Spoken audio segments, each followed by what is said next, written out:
निश्चित रूप से मतलब विकास की जो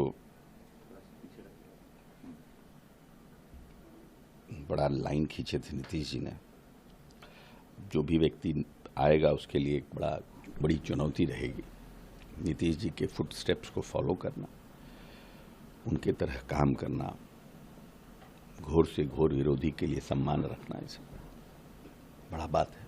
अब उस तरह के हमको नहीं लगता है कि पॉलिटिकल सोच वाले लोग अब नए जनरेशन में रह गए हैं।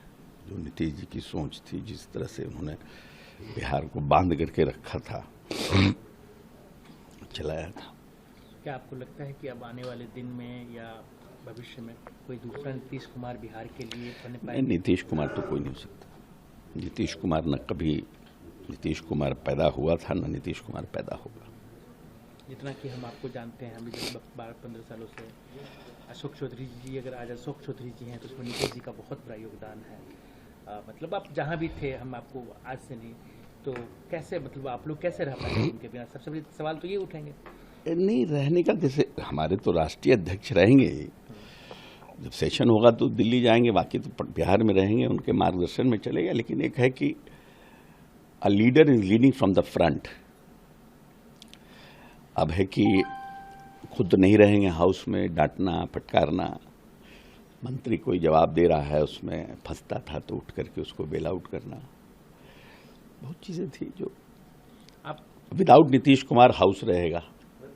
आप तो खुद भी बोलते थे कि हम मानस पुत्र नहीं, क्योंकि जब हमने भीम संसद कार्यक्रम किया था तो महादलित के जितने लोगों ने थे उनको मानस पिता की उपाधि दी थी कि शायद बाबा साहब भीमराव अंबेडकर के बाद पॉलिसी बनाकर किसी को एम्पावर्ड करने का काम इतना ज़्यादा नीतीश जी ने ही किया है, तो लोगों ने उनको मानस पिता का उपाधि दिया था।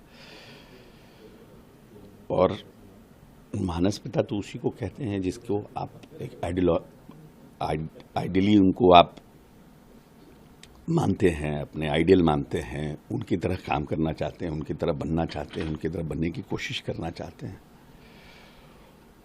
और हमारे तो पिताजी 14 में डेथ कर गए जब हम एमएलसी बने थे उस समय। उसके बाद 15 में महागठबंधन बना, नीतीश जी के साथ हम करीब आए।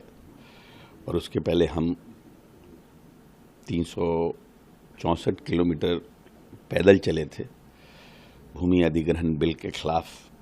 जो लोगों का प्यार देखे थे नीतीश जी के, लोगों के आंखों में नीतीश जी के लिए प्यार देखे थे, क्योंकि 14 का लोकसभा हो चुका था, 15 का विधानसभा होना था। जाके हमने सोनिया जी को कहा था कि नीतीश जी की फैन फॉलोइंग लोकसभा के रिजल्ट से नहीं देखना चाहिए। Nitish ji is a mass leader, चाहे वो मुस्लिम हो, सत्तू बेचने वाला हो, अंडा बेचने वाला हो, साइकिल पंचर कराने, क्योंकि पैदल चल रहे थे। सब लोगों ने नीतीश जी की बहुत बड़ाई की और बोला कि 15 में हम लोग नीतीश जी को ही सरकार फिर उनकी लाएंगे। तो हमने सोनिया जी को कहा था, उसके बाद महागठबंधन बना, उनके लीडरशिप में सरकार बनी। फिर जब नीतीश जी इधर आ गए तो उनके आग्रह पर हम इधर चले आए उनके, क्योंकि हम उनसे बहुत प्रभावित हो गए थे। नेचुरली आदमी जब किसी के साथ काम करता है तो, और उनके सानिध्य में उन्होंने बहुत सम्मान दिया, बहुत प्यार दिया। सर एक चीज जानना चाहेंगे, कोई ऐसी बात है जब नीतीश जी अब बिहार के किसी सदन के सदस्य नहीं रहेंगे, एक तरह से दिल्ली चले जाएंगे, रहेंगे भी तो ठीक है, जैसे सब रहते हैं वैसे रहेंगे, कोई ऐसी बातें जो आपको लगता है कि याद आएगी हमेशा, या वो भावुक पल जो आपको लगा कि नहीं सही में हमारे लिए पिता के समान है, जो आपके साथ खड़े हो गए? कई बार आप भी कंट्रोवर्सी में आए, कई परिस्थिति नहीं, देखिए हम अकेला नेता हैं पूरे हिंदुस्तान में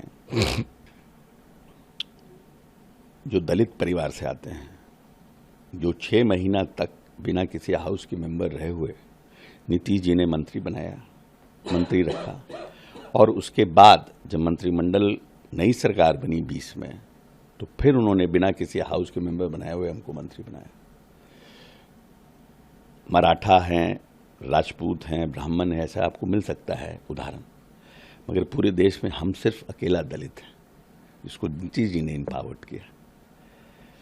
तो तो ये मेरे लिए बड़ी बात है। आपको लेकर कई बार चुनाव से पहले कंट्रोवर्सी हुई, कई विपक्षी दलों ने, तो उस समय नीतीश जी आपके साथ कैसे खड़े रहे? नहीं, हमेशा मजबूती से खड़े रहे हैं। कभी उन्होंने सब बातों की हमसे कभी चर्चा भी नहीं की कि क्या कंट्रोवर्सी चल रहा है। बाकी वो अपने काम पर बोलते थे, ध्यान रखिए, काम देखिए, काम पर ध्यान रखिए। उन्होंने पूरा एक राजनीतिक में जितना एक पिता अपने पुत्र को स्नेह प्यार देता है उस तरह से उन्होंने दिया। सब कुछ सुना अब सुना क्योंकि आज उनका इस्तीफा हुआ है, तो अब ये एक पॉलिटिकल डिसीजन है उनका, क्या फोर्सी करके कर रहे हैं नहीं है वो तो उनका है, क्योंकि उनके राजनीतिक डिसीजन को कोई इन्फ्लुएंस नहीं कर सकता है। लेकिन आपके कार्यकर्ता कहते हैं कि कहीं ना कहीं बीजेपी ने साजिश किया है, 25 से 30 नीतीश को मैंडेट मिला था, फिर क्यों छोड़, मैंने ऐसे सवाल उठाते रहे। आपके ही कार्यकर्ता गेट के बाहर चिल्ला रहे हैं, लौट रहे थे, बोल रहे थे, तो क्या मतलब ऐसा सही है क्या? देखिए, पॉलिटिकल निर्णय में नीतीश जी के, कोई भी पॉलिटिकल निर्णय में, मेजर निर्णय में, वो नीतीश जी की अपना निर्णय होता है। ये अगर कोई कहता है कि किसी के इन्फ्लुएंस में नीतीश जी ने निर्णय कर लिया, ये गलत है। नीतीश जी का निर्णय सिर्फ अपना होता है। उनकी इच्छा थी कि हम राज्यसभा जाएं और उन्होंने निर्णय किया। लेकिन है क्या कि जो लोग अटैच्ड हैं, जो लोग उनको अपना आइडियल मानते हैं, उनके लिए तो भारी दिन है ही, सबके लिए होगा, पूरी की पूरी पार्टी के लिए। कोई रैंक एंड फाइल में ऐसा व्यक्ति नहीं होगा जिसको कि अच्छा लगता होगा, अच्छा लग रहा होगा। लेकिन हो सकता है कि नीतीश जी ने ये निर्णय जो लिया है वो कुछ अच्छा सोच करके लिया हो। पॉलिटिकल सोच वाले लोग अब नए जनरेशन में रह गए हैं। जो नीतीश जी की सोच थी, जिस तरह से उन्होंने बिहार को बांध करके रखा था, चलाया था। क्या आपको लगता है कि अब आने वाले दिन में या भविष्य में कोई दूसरा नीतीश कुमार बिहार के लिए बने पाएंगे? नीतीश कुमार तो कोई नहीं हो सकता। नीतीश कुमार न कभी नीतीश कुमार पैदा हुआ था, न नीतीश कुमार पैदा होगा। जितना कि हम आपको जानते हैं, हम 12-15 सालों से, अशोक चौधरी जी, अगर आज अशोक चौधरी जी हैं तो उसमें नीतीश जी का बहुत बड़ा योगदान है। मतलब आप जहाँ भी थे, हम आपको आज से नहीं, तो कैसे, मतलब आप लोग कैसे रह पाएंगे उनके बिना? सबसे बड़ी सवाल तो ये उठेंगे। नहीं रहने का, जैसे हमारे तो राष्ट्रीय अध्यक्ष रहेंगे, जब सेशन होगा तो दिल्ली जाएंगे, बाकी तो बिहार में रहेंगे, उनके मार्गदर्शन में चलेगा। लेकिन एक है कि a leader is leading from the front. अब है कि खुद नहीं रहेंगे हाउस में, डांटना फटकारना, मंत्री कोई जवाब दे रहा है उसमें फंसता था तो उठ करके उसको बेल आउट करना, बहुत चीजें थी जो आप विदाउट नीतीश कुमार हाउस रहेगा। आप तो खुद भी बोलते थे कि हम मानस पुत्र नहीं, क्योंकि जब हमने भीम संसद कार्यक्रम किया था तो महादलित के जितने लोगों ने थे उनको मानस पिता की उपाधि दी थी कि शायद बाबा साहब भीमराव अंबेडकर के बाद पॉलिसी बनाकर किसी को एम्पावर्ड करने का काम इतना ज़्यादा नीतीश जी ने ही किया है, तो लोगों ने उनको मानस पिता का उपाधि दिया था। और मानस पिता तो उसी को कहते हैं जिसको आप एक आइडियली उनको आप मानते हैं, अपने आइडियल मानते हैं, उनकी तरह काम करना चाहते हैं, उनकी तरह बनना चाहते हैं, उनकी तरह बनने की कोशिश करना चाहते हैं। और आपके मोबाइल पर तुरंत आएगी ब्रेकिंग न्यूज, स्क्रीन पर सबसे पहले दिखेगी बड़ी खबर, देश दुनिया की हर खबर एक जगह। अब आपके मोबाइल पर तुरंत फटाफट इंस्टॉल कीजिए न्यूज नेशन ऐप और रखिए खुद को अपडेट।